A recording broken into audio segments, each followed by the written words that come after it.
Let's discuss what shame looks like, feels like, and sounds like. This discussion will help you to name what is going on internally, as well as raise your awareness of when you're experiencing shame. Shame can show up in many forms. We may have thoughts that come into our mind, body sensations, emotions, or act in certain ways when we experience shame. When you can identify your shame and how it shows up in your life, you can better understand what's going on internally, name it, and challenge it. Let's explore this. What does shame look like? This refers to the types of things we do when we feel shame. For example, shame may look like self-neglect. I don't deserve to be okay, so I don't take care of my emotional or physical needs. I don't advocate for myself. Self-sabotaging, consciously or unconsciously sabotaging things that are going well in your life. Intense rage, feeling out of control, no emotional regulation, just feeling angry. People-pleasing, I need to make sure everyone else is okay, my needs don't matter. Self-criticism and blame, expecting perfection from myself or taking the blame for things that I didn't do. Criticizing others, having to criticize others so I feel better about myself. These are all indicators of what you may be experiencing internally, but they are showing up as behaviors because you're feeling shame. What does shame feel like? Our bodies experience shame, even when we're just talking about it. As we've been discussing shame, what have you noticed? Take time to notice your body's experience in this moment. Use the diagram to identify any tension or body sensations, or follow the instructions on the screen. We will take 1 minute to check in with ourselves.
You may have felt tension in your jaw or shoulders, or a drop in your stomach. Our bodies feel shame and can be another indicator of what's going on internally.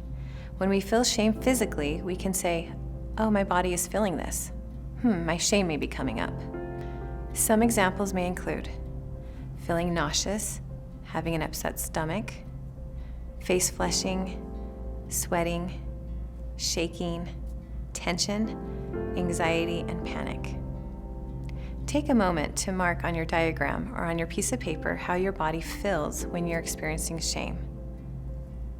What does shame sound like? These are the thoughts that can come into our mind when we feel shame. We sometimes call this the shame voice.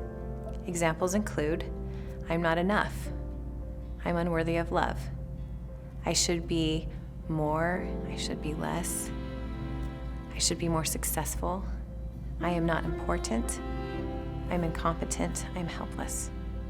It can be helpful to explore the things that may trigger your shame. Shame can be triggered when you're receiving feedback, when you feel rejected, when you make a mistake, or even when using social media.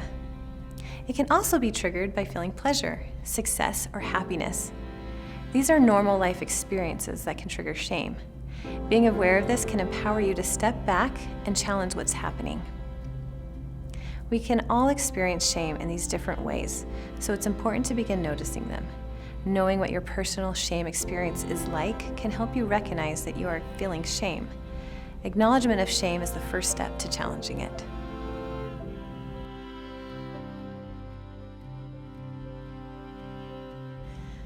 After you've had an opportunity to step back and acknowledge how shame shows up for you personally, you can practice engaging with shame in a gentle and compassionate way. You can do this by using the inner companion reframe. This practice supports us in challenging the shame lens. For the sake of this group, the practice will be done quietly through self-reflection rather than a discussion with others. Please refer to the Inner Companion Reframe worksheet or use a blank sheet of paper. The Inner Companion Reframe consists of 4 parts: identify, create, explore, and remind. 1. Identify what your shame might be telling you. Your shame can present itself in many ways.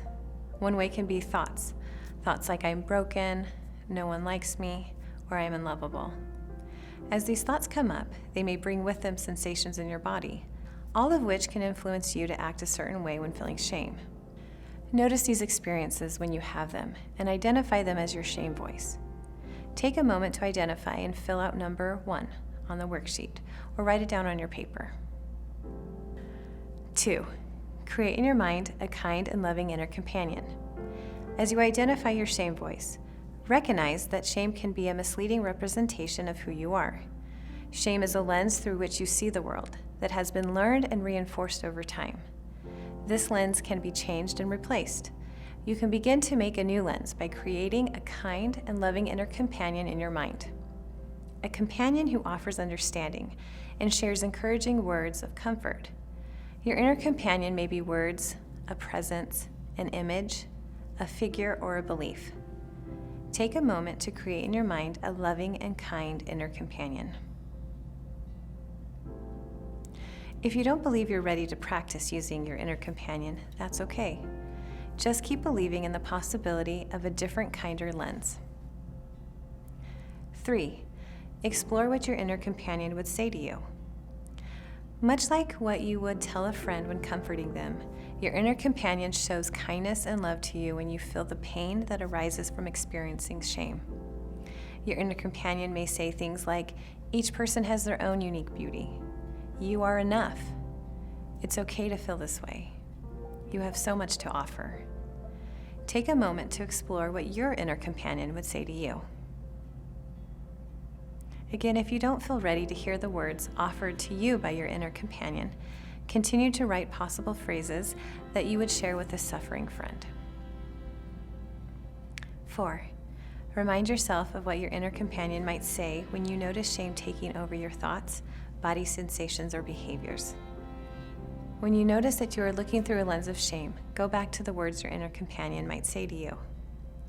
Practice saying these phrases out loud or privately within yourself.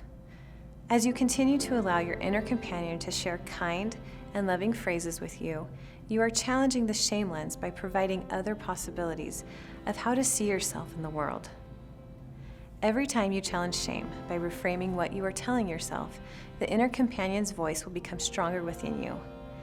This practice will take time, patience, and self-compassion as you continue to create your inner companion. But you have the power to do it. You have the power to heal.